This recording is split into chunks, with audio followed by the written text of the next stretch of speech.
creo que es un momento en el que la guerrilla ha sido debilitada y pienso que es necesario que la comunidad internacional colabore en solucionar ese conflicto que lleva ya más de 40 años, un desangre para el pueblo colombiano que no tiene justificación alguna.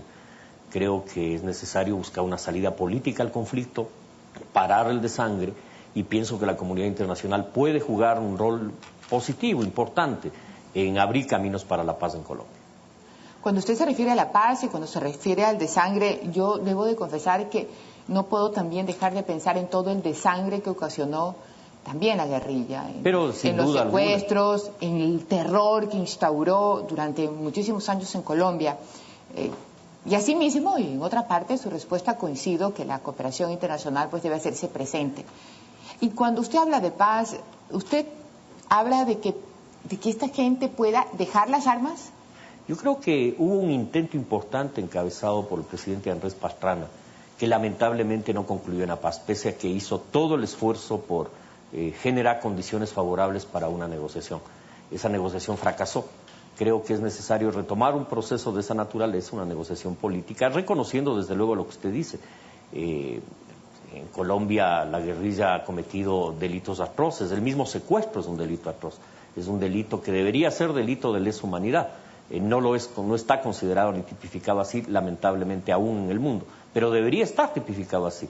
Es decir, porque es un delito permanente que, en definitiva, debe ser considerado como parte de los delitos atroces de lesa humanidad. Creo que en Colombia la violencia ha desangrado a ese país hermano, lo sigue desangrando. El uso de la violencia como instrumento de reivindicación política, a mi juicio, no tiene justificación alguna. Creo que hay caminos democráticos de lucha pacífica, política, en el que debemos resolver nuestras diferencias y no en la violencia. Y creo que América Latina ha dado pasos importantes en consolidar estados democráticos, estados de derecho, de vigencia, al menos parcial, de los derechos humanos. Y ese es el camino que creo debe escoger la sociedad colombiana y creo que la comunidad internacional debe trabajar en esa dirección. Un camino que también debe escoger el Ecuador muy pronto, pues ya falta muy poco para las próximas elecciones.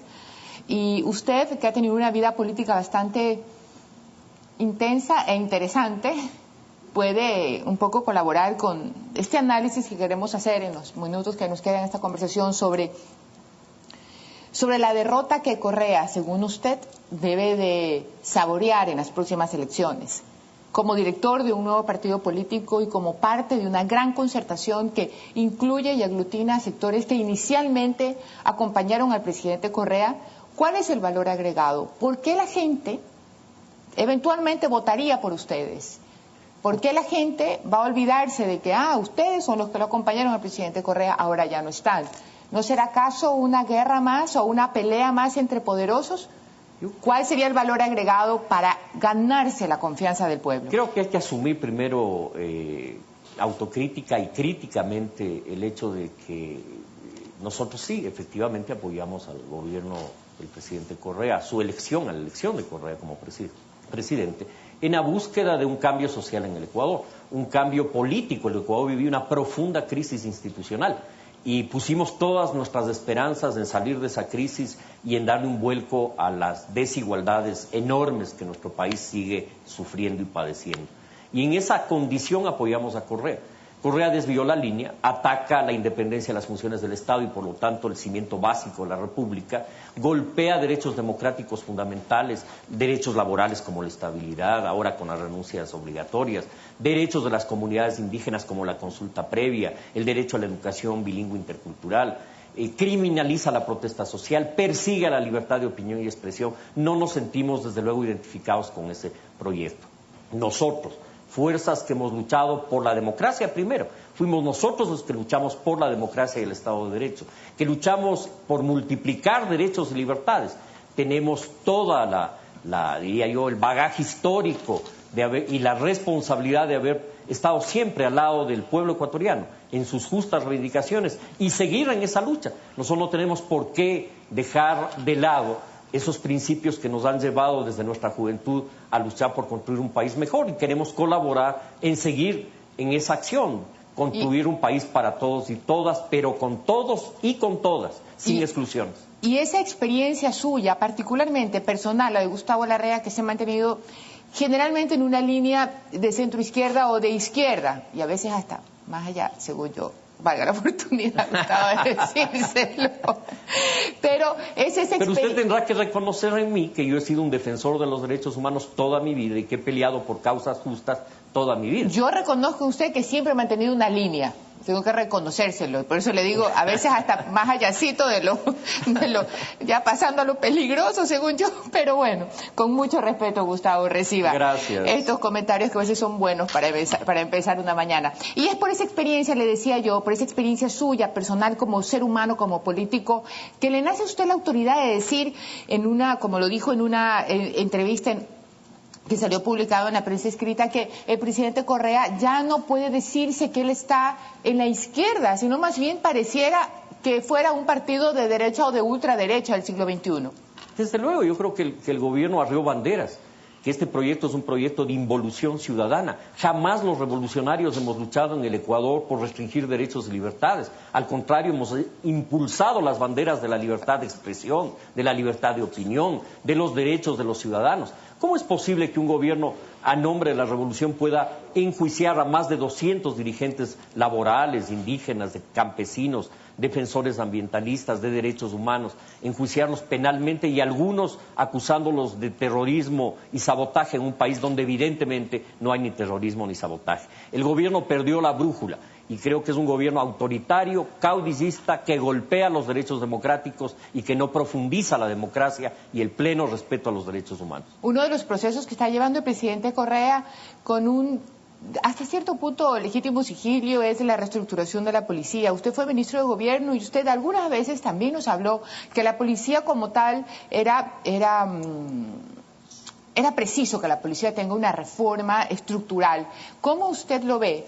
Desde que usted fue ministro de gobierno hasta ahora, toda esa estructura de la policía. Y le decimos esto porque algunas personas están un poco como preocupadas, ya que parece que la estructura realmente es radical, ¿no? La que están proponiendo ahora. Yo creo que la Policía Nacional requiere una reforma, pero una reforma para fortalecerla institucionalmente, una reforma para profesionalizarla y convertirla en una policía científica que respete y que sea vigilante de los derechos de los ciudadanos, sea el protector de los derechos de la ciudadanía. Y creo que la reforma planteada en este proyecto de Código de Seguridad Ciudadana es una reforma que debilita la institución policial, que la divide al menos en 3 funciones diferentes: la Policía Nacional, el Servicio de Protección de Pública y un instituto, un servicio de investigación de la infracción, así les llama. Los dos últimos manejados desde el Ministerio del Interior. La policía, desde luego, se debilita con eso porque se divide en 3. Pero además la ley le quita a la policía funciones de control sobre migración, que es muy importante para la seguridad interna, le quita la responsabilidad del exterior de los centros de rehabilitación social, tránsito, que diríamos, hasta el momento no hemos logrado como país tener una buena política de prevención de accidentes de tránsito y de control del tránsito, pero no es quitándole a la policía esa función que vamos a mejorar. Creo que, en definitiva, la reforma que está planteada en la Asamblea es una reforma que debilita la seguridad interna del país, no la fortalece.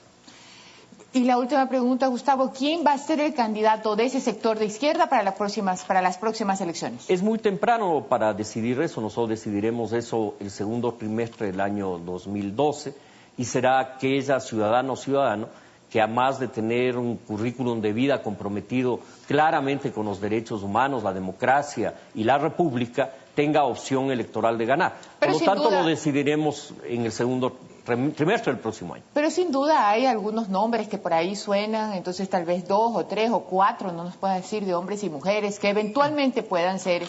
Yo no quiero excluir a ninguno de los compañeros y compañeras que pueden tener la voluntad o que pueden tener el respaldo ciudadano. Por eso no menciono nombres. Sin embargo, desde luego están personalidades como la del mismo economista Alberto Acosta, que fue presidente de la Constituyente. Está la posibilidad de mi candidatura también, y la de otros ciudadanos y ciudadanas. No es el momento de escogerlo, haremos de aquí a 6 meses más adelante, y será sin duda alguien que tenga a más de una trayectoria de lucha, posibilidades objetivas de ganar la presidencia. Cualquiera que sea esas personas, solamente permítanos, Gustavo, compartir con ustedes la reflexión que nos ha venido acompañando que existen los desayunos de 24 horas. Lo importante y lo difícil que debe ser cuando se está en las alturas del poder no escuchar, pero que siempre los acompañe, sea quien gane, que siempre los acompañe el deseo de abrir un espacio de diálogo donde se pueda llegar a acuerdos mínimos y donde la violencia en todas las manifestaciones pues no tenga el gran espacio que normalmente tiene cuando la política lleva al pueblo a espacios radicales. Es indispensable que en el futuro del país consolidemos el diálogo como forma de hacer política y no la confrontación. Los ecuatorianos no somos enemigos, los ecuatorianos somos parte de una nación y tenemos que convivir en ella con nuestras discrepancias, pero también con grandes acuerdos nacionales. Así es, porque dejando a un lado las grandes pasiones podemos ver que hay muchísimas cosas que más nos unen que nos separan. Así es. Gracias a Gustavo Larrea por estar con nosotros.